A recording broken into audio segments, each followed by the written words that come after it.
Queridos amigos, la crisis actual nos ha puesto de presente un tema que todo el mundo quiere soslayar y evitar, el tema del asistencialismo. Nadie puede estar feliz con que haya pobres, nadie. Nadie puede estar feliz con que haya gente que no tiene para comer 3 veces al día. Nadie. Tendría que ser alguien muy inhumano para pensar que un estado de cosas como ese que estamos viviendo sea sostenible, sea cristiano, sea humano. Hay que evitar que eso ocurra. La pregunta que uno se hace es cuál es la fórmula para impedirlo. Estamos enfrentados a una reforma tributaria que tiene un sentido paradójico que no escapará a ningún analista elemental de la situación. Como estamos tan pobres, gastemos más. Bueno, ese es un contrasentido, pues elemental que lo es. Si uno está muy pobre, tiene que gastar menos. Eso es evidente. Ah, no, es que vamos a gastar más en una cosa que es muy productiva desde el punto de vista humano y cristiano, el tema de la solidaridad. Y hay que regalar mucho dinero. Alto ahí, alto ahí. Vamos a ver si eso es realmente productivo. Y si gastando dinero en la asistencia al que no tiene, se hace una sociedad más próspera y haciendo una sociedad más próspera se puede construir una sociedad más justa. Esa es la pregunta. A estas alturas, señores, después de tantos años del asistencialismo, debiera ser el momento en que los grandes estudiosos de la economía y de la sociedad colombiana nos digan cuál ha sido el resultado de ese fenómeno asistencialista, con los jóvenes a los que se les ha dado educación gratuita, con las familias a las que se les han devuelto estos o aquellos impuestos, con todos los esfuerzos que se han hecho, nos parece que mucho más populistas que bien concebido para evitar la pobreza, se ha evitado la pobreza. Que nos lo digan, que nos diga el presidente de la República y el gobierno nacional si esos 10 o 12 billones de pesos que se van a gastar y que no tenemos, que se van a recaudar y que no se sabe de dónde, que son el contrasentido de gastar más en el momento en que menos se tiene, si con eso se produce una sociedad más igualitaria. No es que se van a dar unos platos de comida para gente que no tiene que comer. Bueno, eso es simple y eso es sencillo. Pero eso es que esos platos de comida no van a salir de la nada. No van a ser una creación de circunstancias fortuitas. No, ese es un esfuerzo que alguien tiene que hacer. ¿Quién es ese alguien? Ah, no, la cosa es muy sencilla.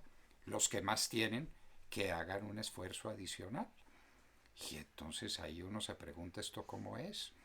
Quienes más tienen obviamente son los grandes capitales, son las grandes empresas, y resulta que las grandes empresas tienen una carga tributaria que ya no son capaces de soportar.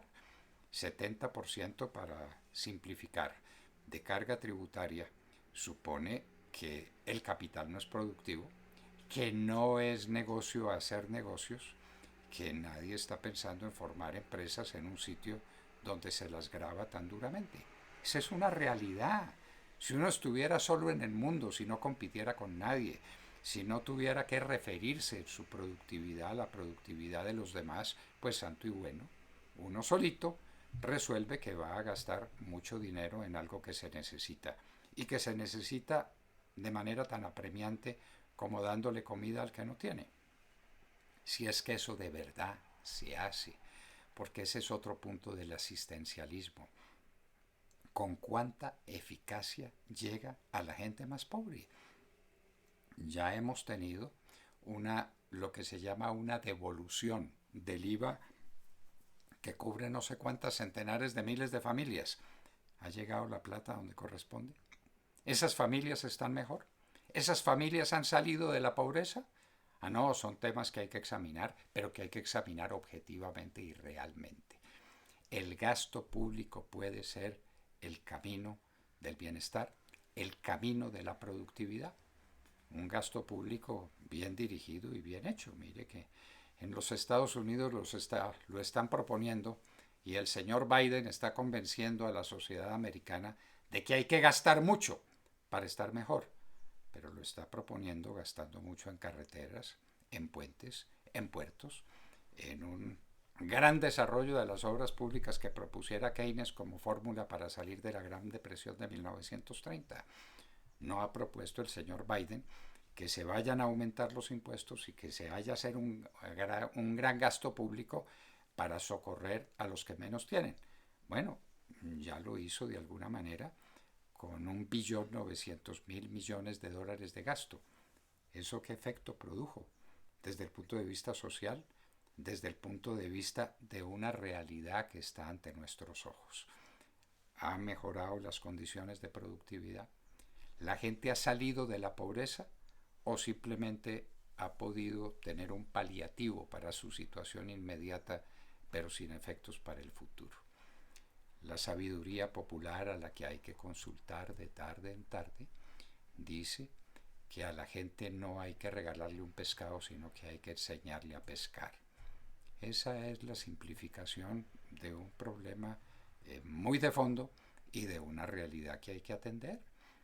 Que el gasto público sea para generar más empleos, para tener más productividad, para que la gente tenga posibilidades de desarrollo.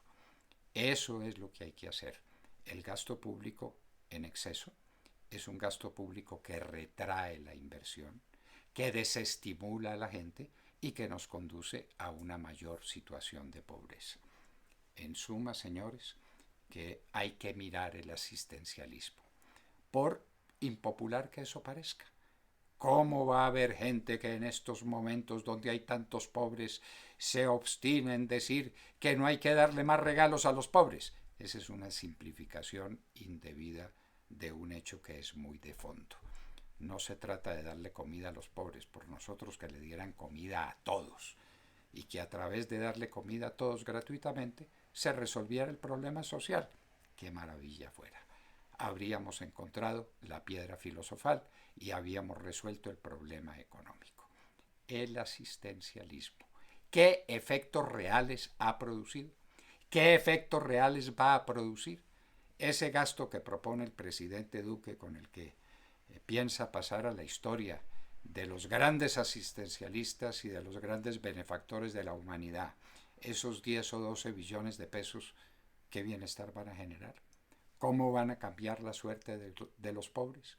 Pregunta fundamental para saber si vale la pena tratarle de sacar a una economía que esté exangüe, que esté exhausta, que no tiene recursos, 10 o 12 billones de pesos para una generosidad improductiva.